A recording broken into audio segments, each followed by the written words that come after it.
నేటి మాట, వరంగల్, ఖమ్మం, నల్గొండ పట్టభద్రులారా, మీ ఓటు హక్కును నమోదు చేసుకోండి. చట్టసభల్లో అడుగు పెట్టేందుకు తీర్మాన్ మల్లన్న ఎమ్మెల్సీగా పోటీ చేస్తున్నాడు. అవినీతి రాజ్యమేలుతున్న సమయంలో ఒకే ఒక్కడు భయపడకుండా, ఎలాంటి ప్రలోభాలకు లొంగకుండా ప్రశ్నించడం మొదలుపెట్టాడు.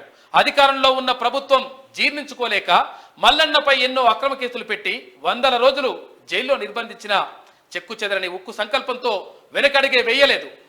ఒక్కడితో మొదలైన యూట్యూబ్ ప్రస్థానం గత ప్రభుత్వాన్ని గద్దె దింపే స్థాయికి వెళ్ళింది.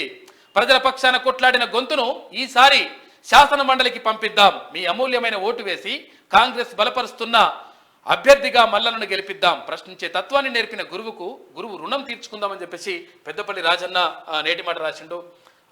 100% గెలిపించాల్సిన అవసరం ఉన్నది. తర్వాత ఇంకొకటి ఏంటంటే, అందరూ కూడా అంటే చాలామందికి మళ్ళీ ఎందుకు చెప్తా ఉన్నామంటే, ఫిబ్రవరి 6వ తేదీ లాస్ట్ డేట్ ఉన్నది. అయితే ఎందుకనంటే ఈ లోపల మీరు తొందరగా నమోదు చేసుకుంటే బాగుంటుంది. అంటే ఓటరుగా నమోదు చేసుకోవాల్సిన అవసరం ఉన్నది. అయితే చాలామంది ఏమనుకుంటారంటే, గతంలో మాకు ఓటు ఉన్నది కదా, అంటే ఎమ్మెల్సీ ఓటు ఉన్నది కదా, మేము చేసుకోవాల్సిన అవసరం లేదని చెప్పేసి అనుకుంటున్నారు. కాకపోతే కాదు అది. ఎందుకంటే గతంలో ఓటు ఉన్న వాళ్ళు కూడా అందరూ నమోదు చేసుకోవాలని చెప్పేసి కేంద్ర ఎన్నికల సంఘం క్లియర్గా చెప్పింది. ఈ నేపథ్యంలో అందరూ కూడా ఓటు నమోదు చేసుకోండి. ఇక్కడ కొంతమంది కార్యకర్తలు కూడా వస్తూ ఉన్నారు, తర్వాత కొంత అధికారులు కూడా సహకరిస్తూ ఉన్నారు. కాబట్టి ఆన్లైన్లో చేసుకోవచ్చు, తర్వాత ఇది ఆఫ్లైన్లో కూడా చేసుకోవచ్చు.